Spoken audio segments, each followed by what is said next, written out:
శ్రీ గురుభ్యో నమః. శ్రీ మహాగణాధిపతే నమః. శ్రీ సరస్వత్యై నమః. భక్తులారా, వ్యాస మహర్షి రచించిన మహాభారత ఇతిహాసం యథాతథంగా చెప్పుకున్నాం. ప్రతి శ్లోకం దాని అర్థం.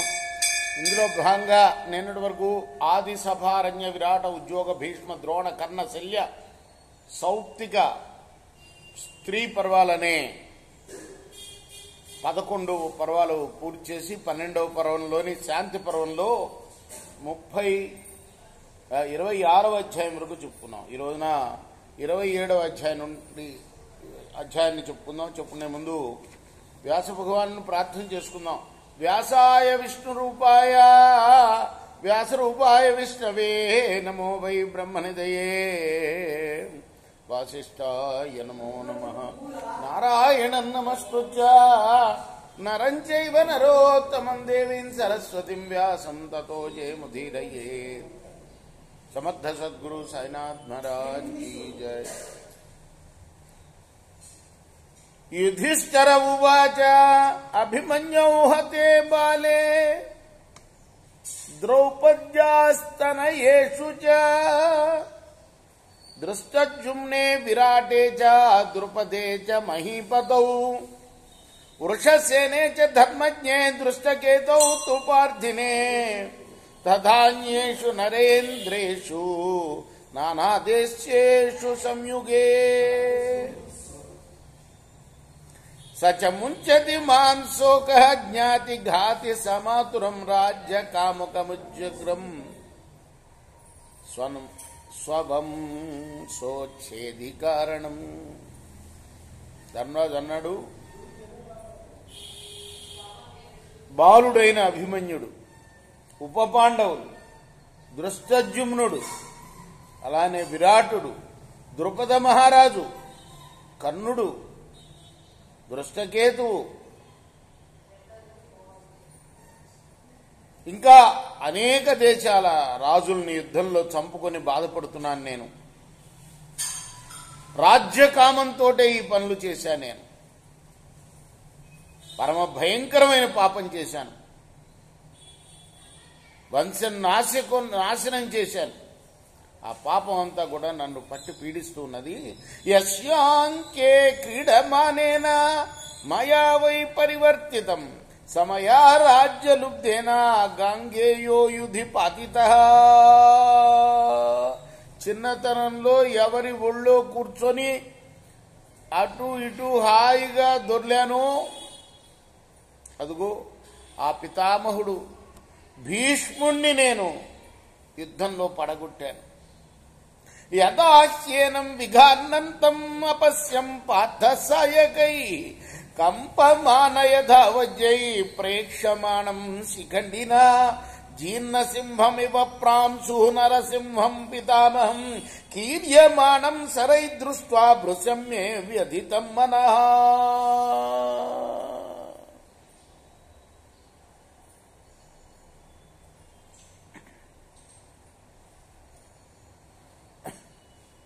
ఒళ్ళంతా బాణాలతో నింపివేశాడు అర్జునుడు ఆ పితామహుణ్ణి.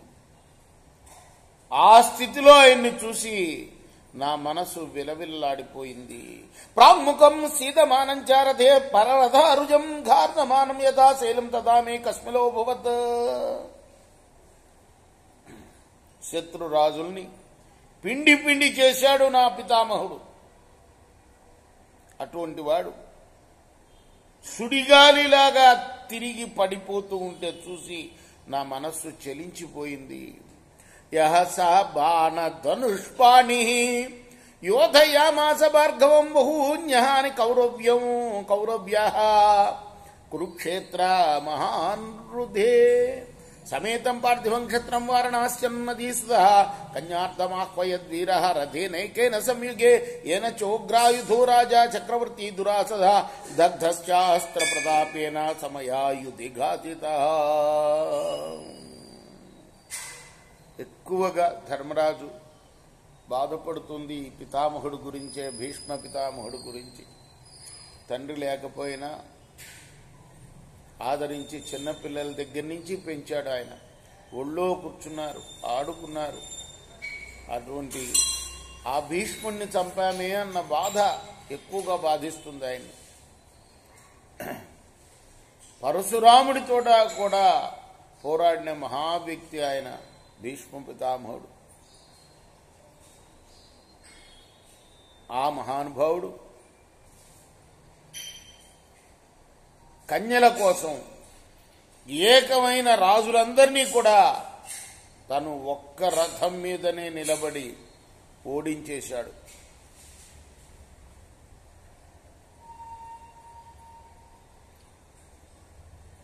తన చక్రవర్తి పదవిని త్యాగం చేసి తన సోదరుడు కోసం ఆయన కన్యల్ని తీసుకొని వచ్చాడు. స్వయంవరంలో అందరినీ ఓడించి తీసుకొచ్చి పెళ్లి చేశాడు. తన అస్త్రాలతో కాల్చివేశాడు ఆయన. అటువంటి పితామహుణ్ణి నేను చంపుకున్నాను.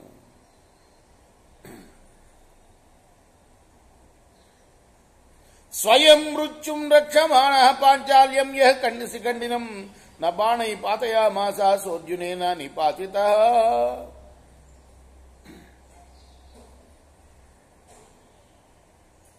శిఖండిని పడగొట్టకుండా మా పితామహుడు చివరికి అర్జునుడి చేత పడిపోయాడు. యదైనం పతితం భూమౌ అంటే అదొక వ్రతం.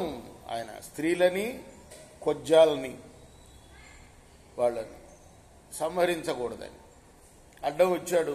శిఖండి రూపంలో చంపేయచ్చు, కానీ ధర్మం ఎంత ధర్మం, ఎంత గొప్ప ధర్మం మన రాజులు పాటించేవాళ్ళు చెప్తే ఆశ్చర్యంగా ఉంటుంది.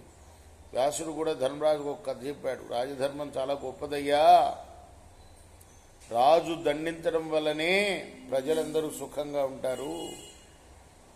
రాజు దండించకపోతే ఆ పాపం రాజుకు వస్తుంది. కాబట్టి నువ్వు రాజ్యపాలన చెయ్యి, అడవులకు వెళ్తానంటే కుదరదు.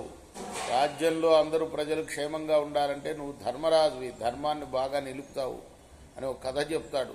చక్కటి కథ. అన్నదమ్ములు ఇద్దరు ఉంటారు.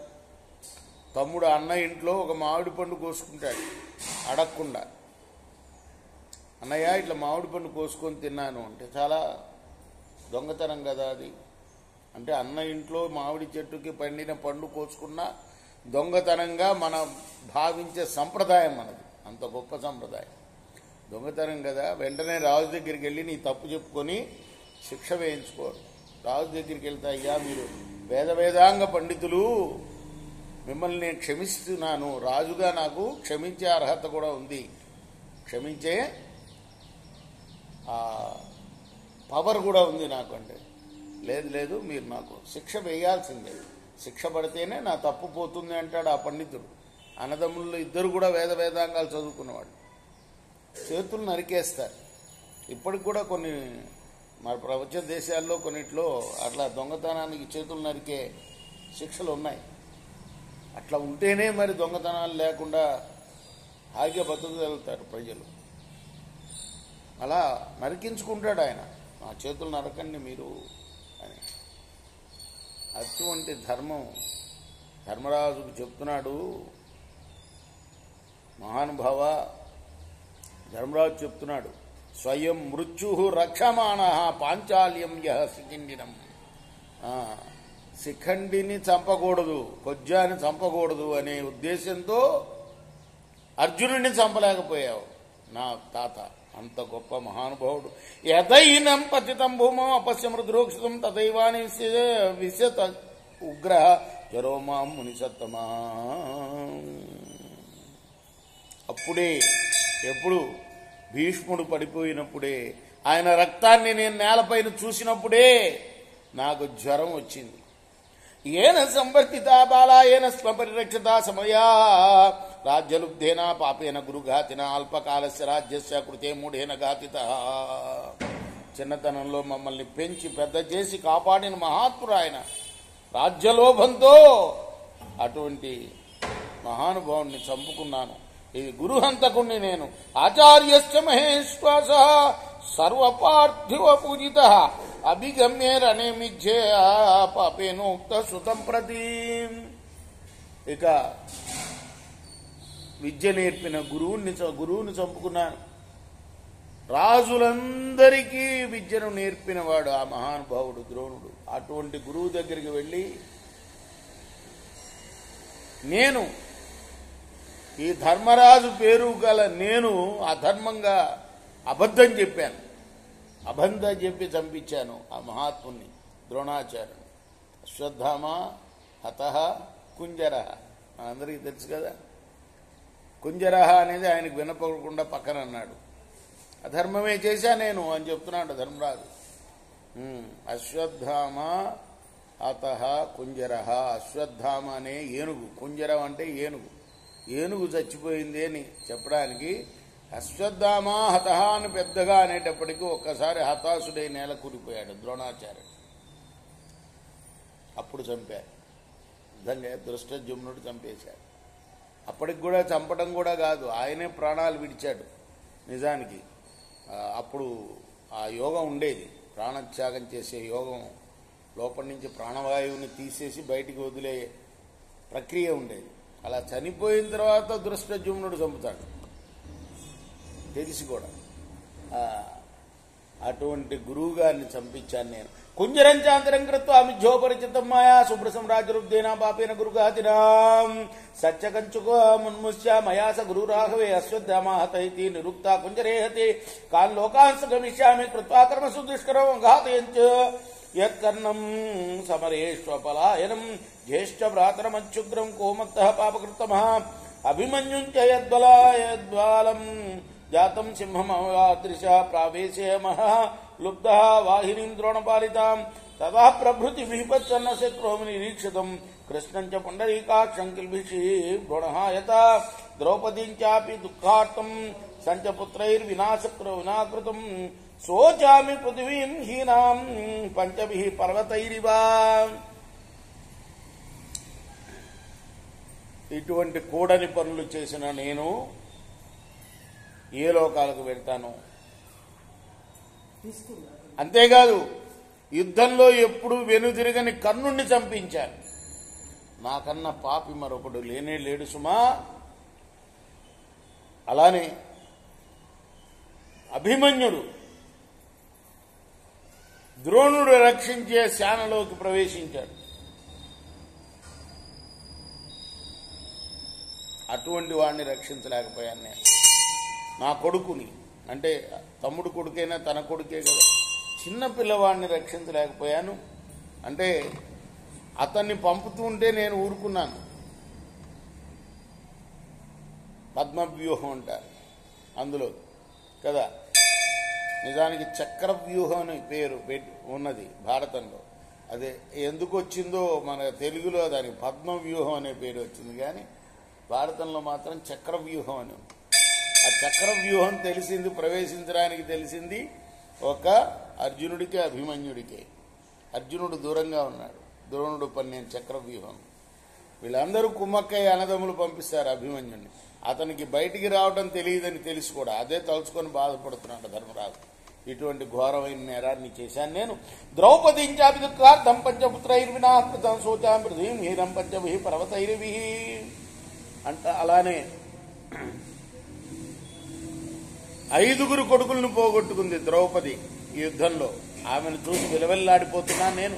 సోహగ మాగస్కర పాప పృథివీ నాశకారక ఆసీన ఏవమే వేదం శోషయిష్యే కలేవరం ప్రాయోపవిష్టం జానీధ్వాధమా గురుఘాతినాం జాతిస్వప్న్యాస్వపియాథానా భవేయం కులాంతకృత్ న భోక్షే న చ పానీయం ఉపభోక్ష్య కథంచన శోషయిష్యే ప్రియన్ ప్రాణాన్ ఇహస్తోహం తపోధన యథేష్టం గమ్యతాం కామం అనుజానే ప్రసాద్య చ సర్వే మామనుజానీతి త్వక్షామీదం కలేవరం. ఇంత నాశనానికి కారకుడు నేను. ఖచ్చితంగా ఈ శరీరం నాకు అక్కర్లే, శుష్కింపజేసుకుంటాను. గురుహంతకుణ్ణి నేను కాబట్టి ప్రాయోపవేశం ఇందాక చెప్పానే, ప్రాణాలని తరంతరతనం వదలగలగడం. ప్రాయోపవేశం చేస్తున్నాను. మరి ఇంకా నేను ఇటువంటి వాణ్ణి ఎప్పుడు మళ్ళీ పుట్టకూడదు. మళ్ళీ పుట్టినా ఇటువంటి పాపాలను చేస్తాను. ఏమైనా సరే అన్నం తినను, నీళ్లు తాగను, ఇక్కడే ఉండి నా ప్రాణాలను శుష్కింప చేసుకుంటాను. మీరందరూ యథేచ్ఛగా మీ ఇష్టం వచ్చిన చోటుకు వెళ్ళిపోండి. ప్రసన్నులవ్వండి నా పట్ల, మీరు నాకు అనుమతినివ్వండి, ఈ శరీరాన్ని విడిచి వెళ్తాను అని తన తమ్ముళ్ళకి చెప్తున్నాడు అన్నమాట. తమేవం వాదినం పార్థం బంధుశోకేన విక్వలం మైనమిచ్చ బ్రవీద్వ్యాసి గృహ పురుషోత్తమం. ఇలా అంటూ విలవిల్లాడిపోతున్న ధర్మరాజును కష్టాల్లో ఉన్నప్పుడల్లా వ్యాసుడు వస్తూ ఉంటాడు. వ్యాసుడు వచ్చాడు.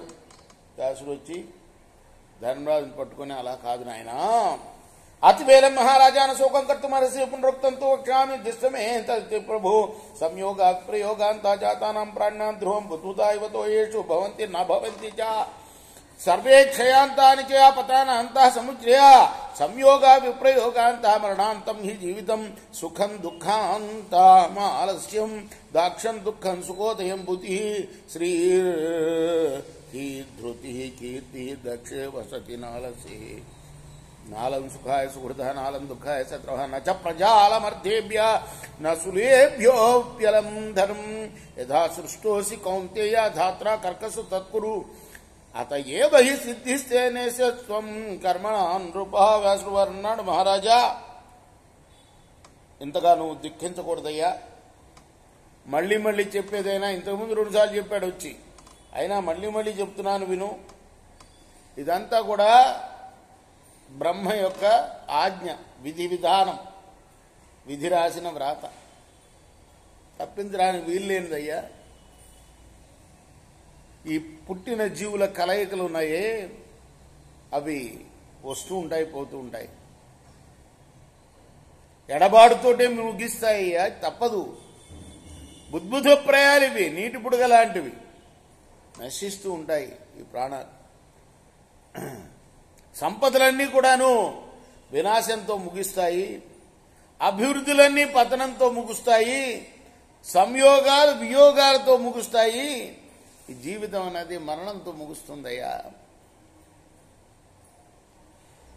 సోమరి యొక్క సుఖం దుఃఖంతో ముగుస్తుంది, సమర్థుని యొక్క దుఃఖం సుఖంతో ముగుస్తుంది. ఐశ్వర్యం, లక్ష్మి, లజ్జ, శ్రీ ధృతి కీర్తి దక్షే వసతి నాలసే. ధైర్యం, కీర్తి ఇవన్నీ కూడాను సమర్థునిలో ఉంటాయి, కానీ సోమరులో ఉండవు. స్నేహితులు సుఖం ఇవ్వజాలరు, శత్రువులు దుఃఖం కలిగింపజాలరు, ప్రజలు ధనం ఇవ్వజాలరు, ధనం సుఖాలని ఇవ్వజాలదు, ధనం సుఖాలని ఇవ్వజాలదు. మా అన్నయ్య ఒక ఆయన ఉండేవాడు, రే ఏంటి ధనం వస్తే జబ్బులు వస్తాయనో ఏదో అనేవాడు.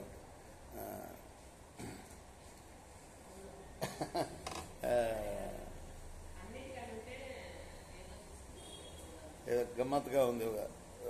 అలానే ధనం అనేది సుఖాలని ఇవ్వజాలదు. అలానే బ్రహ్మ నిన్ను ఎందుకు సృష్టించాడో ఆ పని నువ్వు చేయాలి. క్షత్రియుడిగా పుట్టావు, అన్నదమ్ముల్లో పెద్దవాడివి, నువ్వు రాజ్యం ఏలాలి. నేను ఏలకుండా వెళ్ళిపోతానంటే ఎట్లా అయ్యా నాయనా? అలా చేస్తేనే, నీ డ్యూటీ నువ్వు చేస్తేనే సిద్ధి కలుగుతుంది. బ్రాహ్మణుడు పూజ చేయాలి కదా, క్షత్రియుడు రాజ్యం ఏలాలి, వైశ్యుడు వ్యాపారం చేయాలి, మిగతా వాళ్ళు సేవలు చేసుకోవాలి. సేవలంటే ఇవే, పంట పండించడము ఇవన్నీ చేయాలి. ఇప్పుడు సేవలంటే అనేకమైన సేవలు వచ్చినాయి, కంప్యూటర్ల దగ్గర నుంచి ఇవన్నీ కూడా సేవలే. సర్వీసెస్ సెక్టార్ అంటారు కదా. ఇవన్నీ ఎవరి పని వాళ్ళు చేయాలయ్యా. కర్మలు విడిచిపెట్టడానికి నీకు హక్కు లేదు. శాస్త్రాలన్నీ అవే చెప్తాయి. కర్మ నువ్వు విడిచిపెట్టకూడదు, కర్మ ఫలాన్ని మాత్రం భగవంతుడికి సమర్పించాలి. మనం ఏ పని చేసినా, మంచి పని చేసినా ఆ పని అంతా ఏ తత్ఫలం తత్స బ్రహ్మార్పణమస్తు, పరబ్రహ్మకు సమర్పిస్తున్నాను అని చెప్పాలి. కానీ నేను పని వదిలేస్తాను, నా రాజపది వదిలేస్తాను, నేను ముక్కు మూసుకొని కూర్చుంటాను, ప్రాణాలు విడుస్తా అంటే కరెక్ట్ కాదు, అది సరైన పద్ధతి కాదు అని వ్యాసుల వారు మరొకసారి చెప్పారు. ఇది శ్రీ మహాభారతే శాంతి పర్వణి రాజధర్మానుశాసన పర్వణి వ్యాసవాక్యే సప్తవింశోధ్యాయ. ఇది వ్యాస మహర్షి రచించిన మహాభారత ఇతిహాసంలోని శాంతి పర్వంలోని 27వ అధ్యాయం. రేపు మనం 28వ అధ్యాయం చెప్పుకుందాం. కృష్ణార్పణమస్తు. సాయి కృష్ణార్పణమస్తు.